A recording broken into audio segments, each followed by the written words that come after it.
NDRF NIDM భవనాలు ప్రారంభోత్సవానికి సిద్ధమయ్యాయి. విజయవాడ సమీపం కొండపావులూరులో నిర్మించిన ఈ భవనాలను అమిత్ షా చేతుల మీదుగా ప్రారంభించబోతున్నారు. గతంలో టీడీపీ హయాంలోనే భవనాలకు శంకుస్థాపన జరగగా వైసీపీ హయాంలో అడ్డుకునే కుట్రలు జరిగాయి. కూటమి ప్రభుత్వ రాకతో పనులు పూర్తయి ప్రారంభోత్సవానికి రెడీ అయ్యాయి.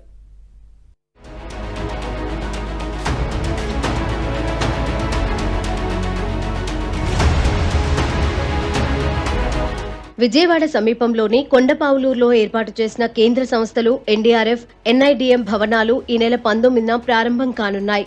గతంలో టీడీపీ ప్రభుత్వ హయాంలో సీఎం చంద్రబాబు ఆంక్షల మేరకు అప్పటి కేంద్ర పట్టణాభివృద్ధి శాఖ మంత్రి వెంకయ్యనాయుడు సహకారంతో మంజూరైన ఈ భవనాలు వైసీపీ హయాంలో చతికిలపడ్డాయి. తిరిగి టీడీపీ కూటమి ప్రభుత్వ రాకతో పనులు పూర్తి చేసుకుని 19న కేంద్ర హోంమంత్రి అమిత్ షా చేతుల మీదుగా ప్రారంభానికి సిద్ధమయ్యాయి. రాష్ట్ర భౌగోళిక పరిస్థితులను దృష్టిలో ఉంచుకొని ప్రకృతి విపత్తులను ఎదుర్కొనే national disaster rescue force, national institute of disaster management వంటి సంస్థలను కేంద్ర ప్రభుత్వం మంజూరు చేసింది. ప్రకృతి విపత్తులను ఎదుర్కొనే ఫోర్స్ ను ఎన్డీఆర్ఎఫ్ అందిస్తుండగా వాటిని అధ్యయనం చేయడంతో పాటు ధీటుగా ఎదుర్కొనే విధానాలపై శిక్షణ కల్పించడం వంటివి ఎన్డీఐఎం చేస్తుంది. ఈ రెండు ప్రతిష్టాత్మక సంస్థలు కొండపావులూరులో ఏర్పాటయ్యాయి.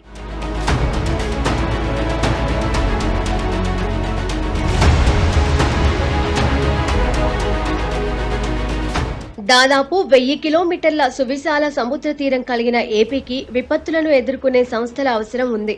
దీనిని దృష్టిలో పెట్టుకుని గతంలో టీడీపీ ప్రభుత్వ హయాంలో ఈ రెండు సంస్థలకు బీజం పడింది.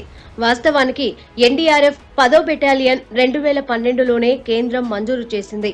అప్పట్లో తగిన స్థలం చూపించకపోవడంతో క్యాంపస్ ఏర్పాటు చేయలేదు.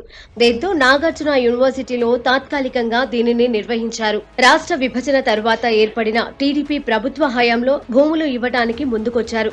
కొండపావులూరును ఎంపిక చేసి 50 ఎకరాలు కేటాయించారు. 2017లో అప్పటి కేంద్ర హోంమంత్రి రాజ్నాథ్ సింగ్ చేతుల మీదుగా ఎన్డీఆర్ఎఫ్ భవన సముదాయానికి శంకుస్థాపన జరిగింది.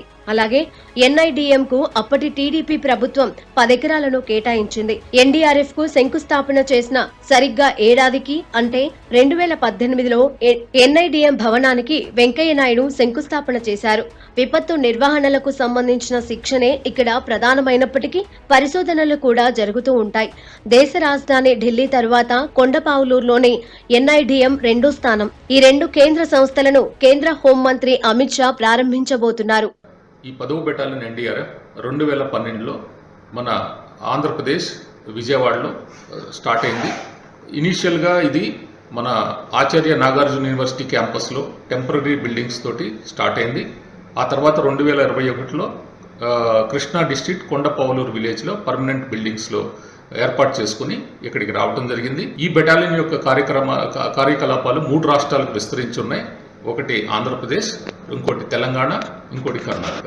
సో ఈ 3 రాష్ట్రాల్లో ఎలాంటి ప్రకృతి విపత్తులు వచ్చినా, మానవ సంబంధమైన విపత్తులు వచ్చినా కూడా మా బెటాలియన్లు ఇమీడియట్గా యాక్షన్లోకి దిగి ప్రజల్ని కాపాడటం జరిగింది. ఇప్పుడు దాకా 1,00,000కు పైగా ప్రజల్ని వేరియస్ విపత్తుల నుంచి కాపాడటం జరిగింది. ఇప్పుడు ఈ జనవరి 19న ఈ క్యాంపస్ ఇనాగరేషన్ హోమ్ మినిస్టర్ మన అమిత్ షా గారు వస్తున్నారు. వాళ్ళు ఇనాగరేట్ చేస్తారు. అలాగే అదే రోజు ఎన్డీఆర్ఎఫ్ యొక్క 21వ వ్యవస్థాపక దినోత్సవం అది కూడా సెలబ్రేట్ చేసుకుంటున్నాము. ఈ రెండు కేంద్ర సంస్థలు ఏర్పాటవుతున్న ప్రాంతంలో సరైన రహదారులు కూడా లేకపోవడంతో భూములు సేకరించారు.